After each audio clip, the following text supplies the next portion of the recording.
Hola gente, mi nombre es Darío y sean bienvenidos al canal del Nerdo. Hola gente, ¿cómo les va? Espero que bien. Hoy vamos a hablar, como ya habíamos dicho en el capítulo anterior de cómics argentinos, de lo que es otras versiones de El Eternauta. No voy a hablar detalladamente de todas, sino algunas de las que tengo acá y que me parecen a mi gusto las más importantes porque son las que tienen los guiones de Héctor Germán Oesterhel, ¿sí? Como ya habíamos dicho, la original, que es esta, fue desarrollada entre 1957 y 1959, serializada en la revista Hora Cero. De esa ya hablamos en el capítulo anterior. Ahora vengo a mostrarle, por ejemplo, esta que está compilada acá, entre otras historias de Oesterhel, que es el Eternauta reversionado. Es una versión de la historia original, pero ya con otros tintes, ¿sí? Fue desarrollada en 1969, serializada en la revista Gente. Es una versión alternativa con un desarrollo de mensaje ya más explícitamente político, ¿sí? En esta versión, la invasión queda ya explícita desde un principio, a diferencia de la historia original, que era un misterio lo que estaba sucediendo hasta que se van desarrollando ciertos eventos. Uno podía conjeturar que era otra cosa, que era algo sobrenatural, la nevada, y bla bla bla. La cuestión que otra de las diferencias que acá es notable, es que en la radio escuchan que las superpotencias hacen un trato con los alienígenas, entregando a América del Sur, así se pueden, o sea, a cambio de su propio bienestar. Otro cambio radical es el cambio del personaje Pablo. Pablito, que es un chico que encuentran en la ferretería y los acompaña hasta que tiene su desenlace. En este caso cambian, ponen una mujer hermosa que logra atraer la atención de todos los personajes masculinos de esta historia, ya sea hasta el mismo Juan Salvo. Detalle también importante es que la nevada nunca desaparece en toda la historia. En la historia original llega un tiempo que ya deja de nevar y empiezan a suceder otras cosas en la invasión. Acá la nevada es permanente. La revista terminó cerrando la historia de una forma abrupta. Estaba pensada para cierto tiempo de desarrollo y finalmente la mitad de la historia se terminó desarrollando en 3 o 4 capítulos, que fueron comprimidos, condensados en esos capítulos. No terminó siendo la idea original. Existen dos versiones del por qué, según el mismo Brecha, sucedió esto. Una, que es la que más pruebas existe, es que los lectores no se sentían a gusto con los dibujos, los lectores de la revista Gente.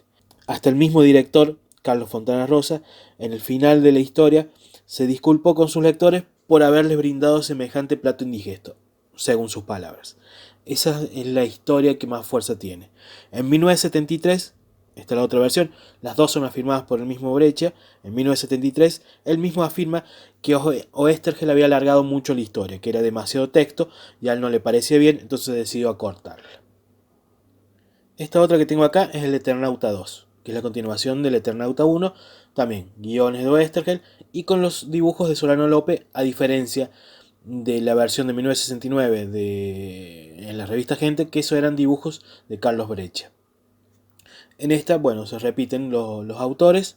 Yo justamente tengo acá las dos versiones de la misma editorial, que son dedicadas más que nada a la enseñanza, con algunas preguntas y cosas para las escuelas. Originalmente esta segunda parte se serializó en la revista Scorpio en 1976, y fue la última obra de Oesterhel antes de ser desaparecido por la última dictadura militar. Ya en esta época, Oesterhel escribía historias radicalmente politizadas en cuanto a su propia ideología, ¿no? Por ejemplo, en esta historia del Eternauta 2, el personaje principal, que es Juan Salvo, es visto como un líder que lleva a su pueblo a la victoria sin importarle nada a cambio. Incluso mandar a algunos de sus camaradas, por así decirlo, a su propia muerte.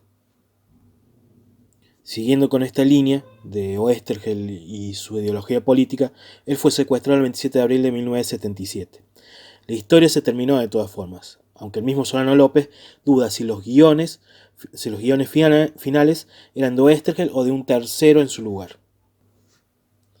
Siguiendo esta misma línea sobre la ideología política de Oesterheld, él fue secuestrado el 27 de abril de 1977. La historia se terminó de publicar de todas formas, aún con él secuestrado.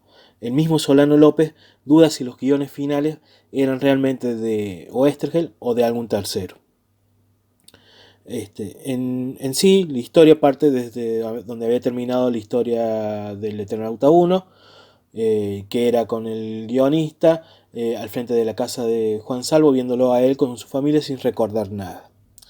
La cosa es que el guionista vuelve a su casa, en su cabeza todavía toda la historia que le habían contado, le agarra un ataque de histeria y se vuelve a la casa de Juan Salvo a empezar a contarle todo lo que había sucedido, y Juan diciéndole, y los otros protagonistas que se estaban juntando a jugar el truco, Fabal y el resto, le decían que no se acordaban de nada y que era algo que no había sucedido. En medio de este ataque de histeria, el guionista se desmaya. Cuando se despierta, se encuentra jugando al truco con el resto de los personajes y les cuenta que él es Héctor Germán Oesterheld y prefiere que le digan Germán. En medio de esta partida de truco, Juan y Germán son transportados a un futuro post-apocalíptico. El resto del grupo desaparece, aparentemente muertos, y descubren que un ello, el enemigo de la primera historia, amigo, los ha transportado justo antes de ser masacrados. En este futuro posapocalíptico, en un lugar desierto, encuentran a sobrevivientes en una cueva, supuestos hijos de los hombres robot, que sobreviven a la tiranía de los ellos y todas las alimañas que ahí están. Hay diferentes animales que han evolucionado, que tienen cierta inteligencia, con los cuales interactúan. Así que la historia se desarrolla aquí, con Juan y Germán tratando de sobrevivir y llevar a este grupo que está escondido en las cuevas a una rebelión y poder liberarse de los ellos. Esta otra edición que tengo acá no contiene ninguno de los Eternautas, pero es un homenaje a los 50 años del Eternauta y a los 30 años, recordando los 30 años de desaparición de Héctor Germán Oesterheld en su época. Es súper interesante, trae entrevistas a Oesterheld, te resume sobre qué es la historieta, resumen sobre la obra del autor, sobre el Eternauta y sus versiones, eh, trae al final unas diferentes tapas, homenajes por distintos autores argentinos en la modernidad, o sea, ahora, de grandes historias de guiones de Oesterheld. Ernie Pike, Sargento Kirk, El Eternauta, en fin, diferentes historias con tapas reversionadas. Muy recomendable, sobre todo el contenido, si uno quiere aprender sobre lo que fue Oesterheld, sobre quién fue Oesterheld, sobre su obra, porque no solo el Eternauta fue una gran obra, es la gran obra argentina. Eh, la mayoría de las obras de Oesterheld, Ticonderoga y como decía Ernie Pike, Sargento Kirk, no sé,